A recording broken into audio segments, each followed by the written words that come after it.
सीधे आपको लिए चलते हैं लखनऊ, जहां पर मुख्यमंत्री योगी आदित्यनाथ क्या कुछ कह रहे हैं आपको सुनवाते हैं। लालजी प्रसाद निर्मल जी, माननीय विधायक अमरीश कुमार जी, आज के इस कार्यक्रम में उपस्थित भारतीय जनता पार्टी के सभी पदाधिकारीगण और उपस्थित बहनों और भाइयों, आज भारत माता के महान सपूत एकात्म मानववाद के प्रणेता पंडित दीनदयाल उपाध्याय जी की पावन पुण्यतिथि है। पूरा देश उनका स्मरण कर रहा है। जो विचार दर्शन देश की आजादी के उपरांत स्वतंत्र भारत को पंडित दीनदयाल उपाध्याय जी ने दिया, वह नए भारत की आधारशिला बनी है। पंडित दीनदयाल उपाध्याय जी का जो कहना था वह कि देश की प्रगति का मापक ऊंचे पायदान पर खड़े व्यक्ति से नहीं, बल्कि सबसे निचले पायदान पर जो व्यक्ति पड़ा है उसके चेहरे की खुशहाली से की जानी चाहिए। उनकी सोच अंत्योदय की सोच थी। अंतिम पायदान पर खड़े हुए व्यक्ति के बारे में हमारी सोच क्या है, उस सोच को प्रदर्शित करने के लिए ही उन्होंने देश के स्वतंत्र भारत में एक नए जीवन दर्शन को, विचार प्रवाह को उन्होंने उस समय दिया था। और परिणाम क्या हुआ, भले ही उस समय की सरकारों ने उसकी उपेक्षा की हो, लेकिन आज आप देख रहे होंगे कि उस समय की वे सरकारें गरीबी हटाओ के बड़े बड़े नारे देती थी, लेकिन गरीबी तो नहीं हट पाई। देश में गरीबों की संख्या बढ़ती गई। आज आप देख रहे होंगे पिछले 11 वर्ष के अंदर प्रधानमंत्री मोदी जी के नेतृत्व में मोदी जी ने 2014 में जो बातें देश के नागरिकों से कही, उनसे जब पूछा गया कि वास्तव में भारत के विकास का रोड मैप आपके पास क्या है, उन्होंने एक शब्द में उसको कहा था, एक वाक्य में कहा था कि सबका साथ और सबका विकास का। इस सबका साथ जिसमें जाति, मत, मजहब, क्षेत्र, भाषा के आधार पर किसी के साथ भेदभाव नहीं है। देश के अंदर अमीरी और गरीबी की रेखा को समाप्त करते हुए सबको हम एक साथ लेकर के चलेंगे, इस भाव को लेकर के उन्होंने एक नारा दिया। और ये सबका साथ और सबके विकास का भाव ही अंत्योदय का भाव है। अक्सर होता है, इससे पहले आजाद भारत में जो नीतियां बनी, उसने एक बहुत छोटे से तबके को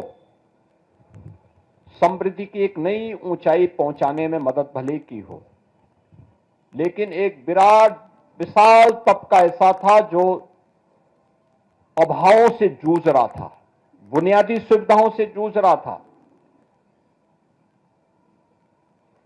आवश्यक जन सुविधाओं के अभाव में भटक रहा था। इसके लिए पंडित दीनदयाल उपाध्याय जी ने अनेक उदाहरण दिए। उन्होंने आदि शंकर का भी एक उल्लेख किया कि एक बार आदि शंकर एक घर में भिक्षाटन करने के लिए जाते हैं। वे जैसे ही भिक्षाटन के लिए आवाज लगाते हैं तो उन्होंने देखा कि शंकर की तब तक बहुत ख्याति हो चुकी थी।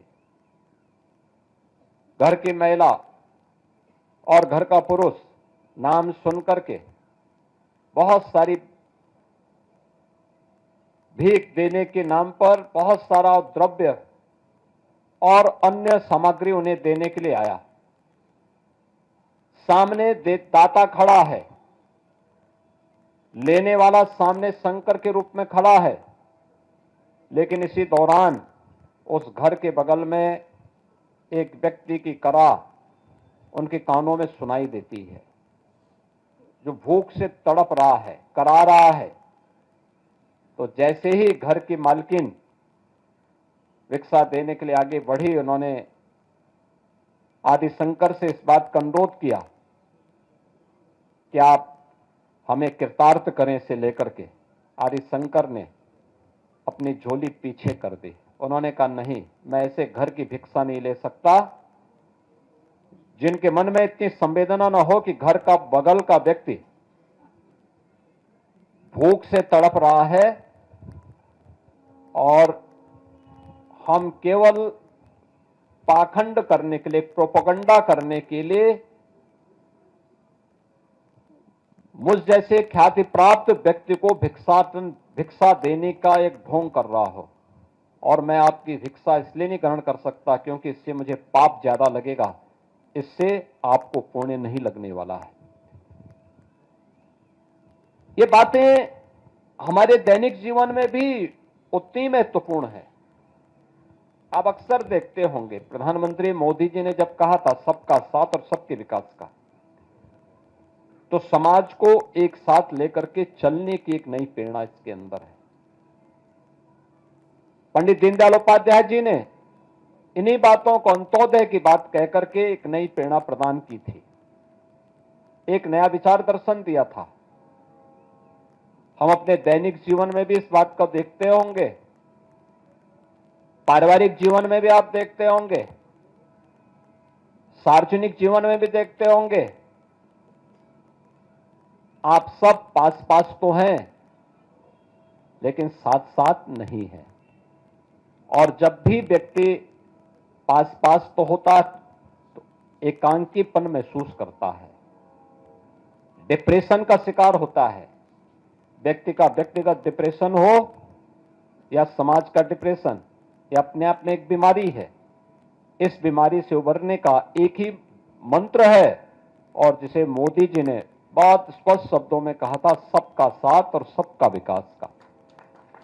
ये सबका साथ सबका विकास पंडित दीनदयाल उपाध्याय जी का मंत्र है, और आज उस मंत्र का ही कमाल है कि देश के अंदर 4 करोड़ गरीबों के मकान बन गए। ये मकान पहले और दूसरे पंचवर्षीय योजना के अंतर्गत बन जाने चाहिए थे। मोदी जी ने मात्र 2 पंचवर्षीय योजना में 4 करोड़ लोगों के मकान बना दिए, 3 करोड़ नए लोगों के लिए मकान स्वीकृत कर लिए। 12 करोड़ गरीबों के घर में शौचालय बन गए। 10 करोड़ गरीबों को रसोई गैस के कनेक्शन मिल गए। 50 करोड़ लोगों को आयुष्मान भारत के अंदर 5 लाख रुपए प्रतिवर्ष स्वास्थ्य बीमा का कवर मिल गया। 80 करोड़ लोगों को फ्री में राशन की सुविधा का लाभ उनकी विपत्ति के समय उपलब्ध कराया गया। करोड़ों लोगों के घर में बिजली के कनेक्शन पहुंच गए। हर घर नल की योजना क्रियान्वित हो रही है। इसका एक पक्ष कि सरकार ने सोचा और अपने तंत्र के माध्यम से उसका प्रभावी क्रियान्वयन किया, और दूसरा पक्ष उसका यह भी है, जो लोग कर नहीं पाए वे प्रश्न क्या उठाते हैं कि साहब पाइप पहुंचाने के लिए सड़क खोदी गई लेकिन गड्ढे बंद नहीं हुए। भाई पाइप खोदने के लिए, पाइप पड़ने के लिए सड़क तो खुदेगी ही खुदेगी। और याद करना, कोई भी नया निर्माण बिना तोड़ फोड़ के नहीं होता है। जब टूट फूट होगी फिर उसका निर्माण होगा, तब नया निर्माण आपके सामने फिर आएगा।